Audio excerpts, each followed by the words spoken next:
Huddle, everybody. What's cracking? The Petros and Money Show is back on the air right here on AM 570 LA Sports. The great Oregon Duck, George Reister, feeling his oats with Oregon dominating the Pac-12 in football this year so far, is our guest host, brought to you by Chevrolet, and also brought to you by Chevrolet. Joining us on the Chevy Silverado Celebrity Hotline is, I'll tell you what, and I'm skeptical about a lot of things, and I've heard a lot of people speak about a lot of stuff over the years, but I have never seen an athletic director stand behind a podium like that and own a press conference like a G, like Mike Bohn did today at the University of Southern California. USC has a new leader for their athletic department.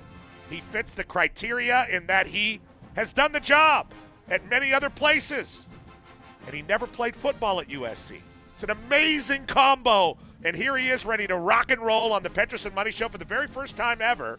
It is USC AD, who looks sweet in that traditional tie today, Mike Bohn. What's cracking, Mike? How are you?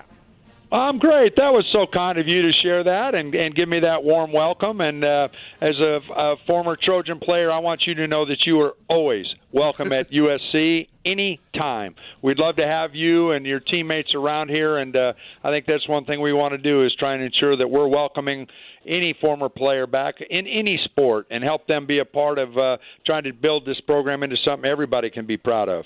Yeah, I was getting a little riled up, when I first heard you talking about, not placing limitations on things and expecting to win championships, and the way that Dr. Folt, the president, kind of introduced you. Can you just talk about the process of the hiring? Because I know you were very comfortable at Cincinnati and having success there. Why USC? Why right now?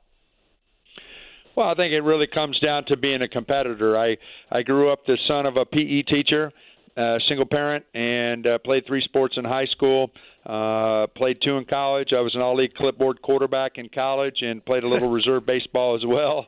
But it really comes down to being a competitor. And I think anytime you have an opportunity to compete at the highest levels and compete for national championships, Rose Bowl appearances, that's really what it's about. And I believe I have the energy and I have the passion to match this rich tradition and history here. And I'm hopeful that I can bring a student-athlete-centric model that hopefully inspires recruits to be a part of this and support our coaches and create an environment where we are successful. Earlier today, you talked about making all 21 sports at USC great. But we live in a microwave society. Everybody wants everything fixed right now. What's your timeline for things and your process for going along with not just football, but for the entire program in general? Well, I think that's the question. So the question is, how fast can we interject a sense of purpose and a model, again, surrounding our student athletes to impact our recruiting? We all recognize we've got to improve our recruiting, and that's for every sport. And I think that that's the critical piece. So it's also that, but what attracts great recruits? I think, obviously, we have all those wonderful things here, great facilities, great weather, great tradition, all those different pieces. But maybe what we're missing a little bit is the sense to provide that world-class experience by building a fan base and environments that give our young men and our young women a home field, home court, home whatever building that gives them a chance to be competitive. And I think that's why it's all about everybody being in this and having a deep passion and a deep competitive spirit. Fight On is obviously clearly an iconic representation of what USC is all about, but I recognize as I look at the words to the fight song, fight on to victory is the line. And so you start thinking, okay, are we all committed, are all Trojans committed to doing everything we can to create that environment, to attract top recruits, to create competitive environments? Those are all critical elements that we've got to build alongside with all the other fundamental pieces of coaching and how we run our programs. That is the voice of the new USC athletic director, Mike Bohn, introduced today by Carol Folt, the new USC president. She's brought in a lot of different people to the university, but there is a lot of talk about tradition, and I would imagine that's a challenge at every place that you've ever been, but especially at USC. You have to balance the past and the tradition of the past with the expectations and modernization of a modern higher education athletics. How big of a challenge do you think that's going to be at USC with just the way things have laid out in the past? Well, it's significant. I think the expectations are what they are, but that's why I want to embrace them, and I think that we need to recognize that's what we're about. I think we need to instill that sense of pride and purpose and competitive spirit and the brand that USC represents in all of our student athletes, so they recognize that, hey, that's what makes coming to USC is awesome, because that's going to allow them to go on with a platform representing a brand and a brand of excellence, competitive spirit, the ability to overcome major obstacles through the competitive space that makes them as individuals and as collectively as teams be recognized as, hey, that's special, that's unique, that's USC. Being an athletic director in this time is different and unique than it's ever been, because you have the name, image, likeness, paying players, all of this legislation that's coming up, and you're coming into LA, which is a huge deal. There's so many opportunities here. Are you guys already going to be starting to prepare for or come up with ways or things around the name, image, and likeness deal? Well, I think it's premature to do that, but I think we want to be prepared. The bottom line is just like a couple of years ago when they added the cost of attendance cash distribution to the value of our scholarships for student athletes. This is the next phase of that, in my view. And the NCAA's got to pull that together and give us the right structure. And here in Southern California, that's got to be an advantage for us. So we've got to find a way to ensure that we can leverage that. And, again, that's why you want to come to SC, be on the best stages and with the best tradition and the best facilities and coaches that allow them to reach the highest heights for their career, both athletically and well beyond. And I think that's why it's all about the student athlete and ensuring that they have what they need to be successful.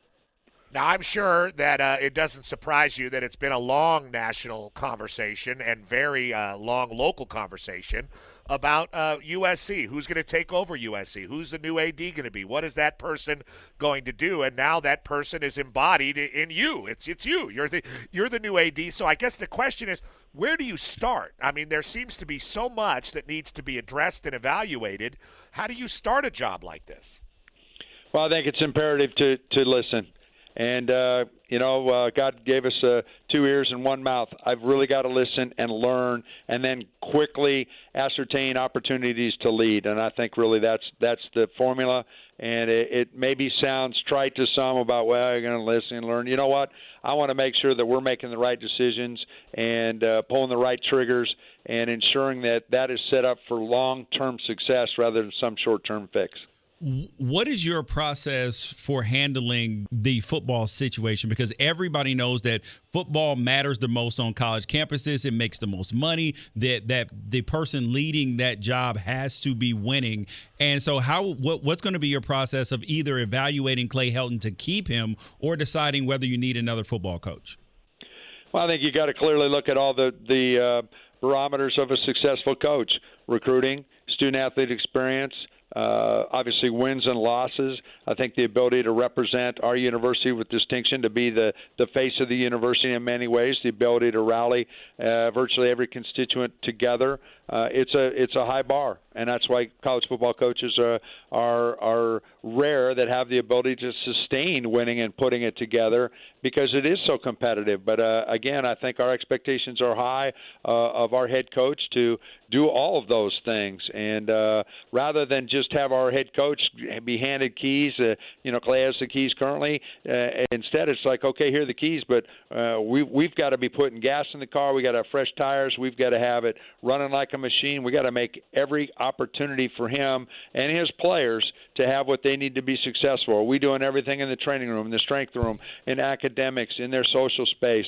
with mental health? I mean, are we on top of our game with every single aspect of an elite program? And I talked about being fortunate and honored to be the athletic director of the preeminent program in the country. Well, guess what? That means that we are clearly in the top of the national rankings associated with every element I've listed there. All those things are important because obviously that drives recruiting, and I think that's what's fun about being at USC. It's the University of Southern California, and the bullseye is on LA, and that's our footprint where we've got to establish ourselves with a sense of pride and distinction where people think, I want to go to SC and I want to be a part of that, and I want to ensure that tradition and those winning ways continue, and obviously that's the challenge. Gosh, I haven't been so excited talking to an administrator since I got called into the principal's office when I was in 8th grade for socking a guy. The great Mike Bohn joining us right now, the Petros and Money Show. The new AD at USC, and his 2 ears and 1 mouth are now in Southern California with fight on fingers and a brand new good-looking tie. USC's responsibility is like the whole West Coast as far as especially football goes, because the conference kind of goes as USC goes. We see that in the ACC with Florida State and Miami. Do you feel responsibility for the whole health of the coast, or just the one place? No, there's no question about it. No disrespect to my colleagues in the Pac-12. They're all talented, all making major investments in their programs and so forth. But I really believe that USC is a kingpin as far as driving the value and the overall reputation of the league, and we've got to do that. And I think that's a big onus on us. But I'm looking forward to working with everyone in the league to do that. But, again, I think USC represents, again, a big part of that brand, and that's what we've got to do, and that's what we want to do. That's the pedestal we want to be on, and that's the standard. I know that you are new to town, and you're going to hear about Petros, Papadakis. No. He don't know me. So he's a former USC guy, but part of the problem with USC lately has been that they only want to hear the good things. They don't want to necessarily hear all the bad things. And Petros is a guy who speaks the truth. And up in the press box, I was up there for the Oregon game. Up at the press, I'm doing it, Petros. They have all the famous broadcasters up there. They have Curtis Conway. They have all of them are up there. Petros has been on the air in Los Angeles with his own show 14, 15 years, called games nationally for 20 years. And he's not up there because there are people who are upset with him, and that is a crime. And that's what's been wrong with USC. So I hope, Mr. Bohn, that you will be the person to fix that. Well, you know what? That's the first time I've heard it, and I like it. And we started our interview with an invitation for him to be on campus, and I think that's probably a pretty good place to start. And I look forward to shaking his hand and have an opportunity to talk through things like that. Thanks for sharing that. That's a teachable moment right there. That's a learning moment, and that's what I'm talking about. And if you don't share it and you don't tell me, how in the spec am I supposed to know that? Don't put it up. Don't worry. Just a high five when I see you. That's what I'm looking forward to. The great Mike Bohn, ladies and gentlemen, the brand new AD at USC. A lot of work to be done, and a lot of people very excited about what's being done right now at USC as far as these hires go. Thank you, Mike, and we really appreciate it. Thank you very much. We'll start with a high five to get going. I'm looking forward to it, and again, fight on to victory. Fight on to victory is right. There he goes, Ducks. Mike Bohn. Go Hey, Ducks. You get out of there with that. Dare you? You ask that question, and then you say, go Ducks. I'm up here in Reser Stadium, can't control anything. We'll be right back with more PMS. We've got a Not Sports Report. We're talking to George about the Kardashians. From the USC AD to the Kardashians. Next.